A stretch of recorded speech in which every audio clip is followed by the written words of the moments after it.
അപ്പോൾ നമുക്കറിയാം നമ്മുടെ ക്രിസ്മസ് എക്സാം ഒക്കെ ഇങ്ങനെ എത്തി, എല്ലാവരും അതിന്റെ എല്ലാവിധ പ്രിപ്പറേഷൻസ് ഒക്കെ അടിപൊളിയായിട്ട് ചെയ്ത് അവസാന നിമിഷത്തിൽ എത്തിയിരിക്കുകയായിരിക്കും അല്ലേ.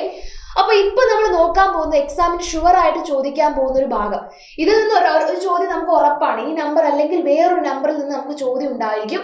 അപ്പൊ 5 മാർക്കിന്റെ ചോദ്യം ഉറപ്പിക്കാനായിട്ട് നമുക്കൊന്ന് വേഗം നോക്കാം. ചോദ്യം ഇങ്ങനെയായിരിക്കും. ഒരു നമ്പർ നടുവിൽ തന്നിട്ടുണ്ട് 729 എന്ന് പറയുന്ന നമ്പർ. ഈ നമ്പറിനെ പല നമ്പേഴ്സിന്റെ പവർ ആക്കി എഴുതണം. Okay, 729 is written as powers of different numbers. 729നെ വ്യത്യസ്ത സംഖ്യകളുടെ കൃതികളാക്കി എഴുതുക. ഫില്ലിംഗ് ദ ബ്ലാങ്ക്സ് ആണ്. ഇവിടെ 2 സ്ഥലത്ത് കോളം ഒഴിവാണ്, അത് നമ്മൾ ഫില്ല് ചെയ്യണം. ഇങ്ങനെ ഒരു ചോദ്യം വന്നാൽ നമ്മൾ ആദ്യം നോക്കേണ്ടത് 729നെ ഒരു രീതിയിൽ എഴുതിയത് ഇവർ തന്നിട്ടുണ്ട് 27 raised to 2.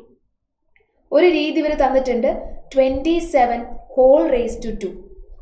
അടുത്ത രീതി നമ്മൾ കണ്ടുപിടിക്കണം. അത് നിങ്ങൾക്ക് ചെയ്യാൻ പറ്റുന്ന ഏറ്റവും നല്ല കാര്യം എന്ന് പറഞ്ഞാൽ ഈ 27നെ പ്രൈം ഫാക്ടറൈസേഷൻ ചെയ്യുക.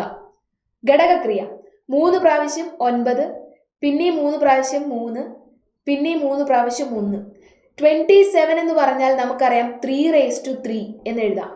അപ്പൊ ഇവിടെയുള്ള ഈ 27നെ മാത്രം ശ്രദ്ധിക്കണേ, ഈ 27നെ മാത്രം ഞാൻ എന്ത് ചെയ്യുന്നു, 3 raised to 3 എന്ന് എഴുതുന്നു.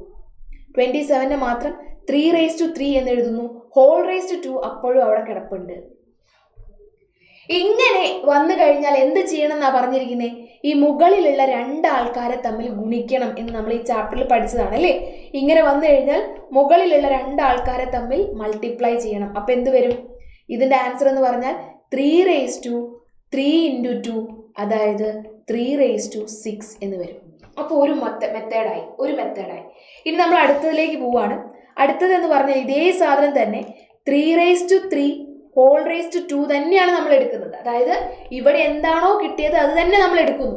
ചിന്ന വ്യത്യാസം, ഒരു ചെറിയ വ്യത്യാസം. എന്താണ്, ഈ 3 എന്ന് പറയുന്ന ആള്, ഈ 2 എന്ന് പറയുന്ന ആൾ ഉള്ളിലേക്ക് വരും, 3 എന്ന് പറയുന്ന ആൾ പുറത്തേക്ക് വരും. നമുക്ക് അങ്ങനെ സ്വിച്ച് ചെയ്യാം, ഒരു പ്രശ്നവുമില്ല. അപ്പൊ നമ്മൾ അങ്ങനെ ഒരു മാറ്റം വരുത്തുമ്പോൾ ആൻസറിൽ വലിയൊരു മാറ്റമാണ് വരുന്നത്. 3 raised to 2 ഉള്ളിൽ വരും, 3 പുറത്തേക്ക് വരും. 3 raised to 2 എന്താണെന്ന് നിങ്ങൾക്കറിയാം. എന്താണ് 3 square എന്ന് പറഞ്ഞാൽ 9 അല്ലേ. 9 raised to 3 എന്ന് വരും. അപ്പൊ ഇവിടെ നോക്കിക്കോ, ഒന്ന് ഓൾറെഡി അവർ തന്നതുണ്ട്, ഇത് നമ്മൾ കണ്ടുപിടിച്ചു, ഇതും നമ്മൾ കണ്ടുപിടിച്ചു. അങ്ങനെ 3 എണ്ണത്തിൽ നമ്മൾ ഉത്തരം എഴുതി. ഇനി ഈ പഠിച്ച സാധനം, ഇപ്പൊ നിങ്ങൾ ഈ പഠിച്ച സാധനം ഒന്ന് ഉറപ്പിക്കാനായിട്ട് ഞാൻ നിങ്ങൾക്ക് ഒരു നമ്പർ തരുവാണ്, 64 എന്ന് പറയുന്ന നമ്പർ. 64 എന്ന് പറയുന്ന നമ്പറിനെ നിങ്ങൾ എന്ത് ചെയ്യണം, പല രീതിയിൽ ഇതിന്റെ ഉത്തരമായിട്ട് എഴുതണം. ഒന്നാമത്തെ ഞാൻ എഴുതരാം, 8 square. 64 എന്ന് പറഞ്ഞാൽ 8ന്റെ സ്ക്വയർ ആണ്. ഇനി നിങ്ങൾക്ക് ബാക്കി ചെയ്യാൻ അറിയാം, കൃത്യമായിട്ട് ചെയ്യുക. ഉത്തരം എന്ത് ചെയ്യുക, താഴത്ത് കമന്റ് ആയിട്ട് പറയാം. മക്കളെ, ഇത് എക്സാമിന് ഷുവർ ആയിട്ടും ചോദിക്കാൻ സാധ്യതയുള്ള ഒരു ചോദ്യമാണ്. ആരും തന്നെ മിസ് ചെയ്യാതിരിക്കുക.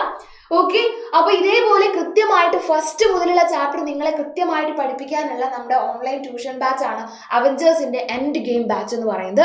ഇത് നിങ്ങളെ ആനുവൽ എക്സാമിന് തയ്യാറാക്കാനായിട്ടുള്ള ബാച്ചാണ്. ക്ലാസ് ഒക്കെ വേഗം തന്നെ സ്റ്റാർട്ട് ചെയ്യും. ലിമിറ്റഡ് സീറ്റ്സ് മാത്രമേ ഉള്ളൂ. പെട്ടെന്ന് തന്നെ ജോയിൻ ചെയ്യുക. അടിപൊളിയായിട്ട് ഫസ്റ്റ് ചാപ്റ്റർ മുതൽ നോട്ട്സ് അടക്കം ഓരോ ചാപ്റ്ററിന്റെ നോട്ട്സും PYQ ക്വസ്റ്റ്യൻസും ക്വസ്റ്റ്യൻ പേപ്പർ ഡിസ്കഷൻസും എന്ന് വേണ്ട നിങ്ങൾക്ക് എല്ലാം തന്നെ കൃത്യമായിട്ട് നിങ്ങളെ പഠിപ്പിച്ച് നിങ്ങളെ സെറ്റാക്കി തരാനുള്ള ബാച്ചാണ്. ആരും തന്നെ മിസ് ചെയ്യരുത്, വേഗം തന്നെ ജോയിൻ ചെയ്യുക.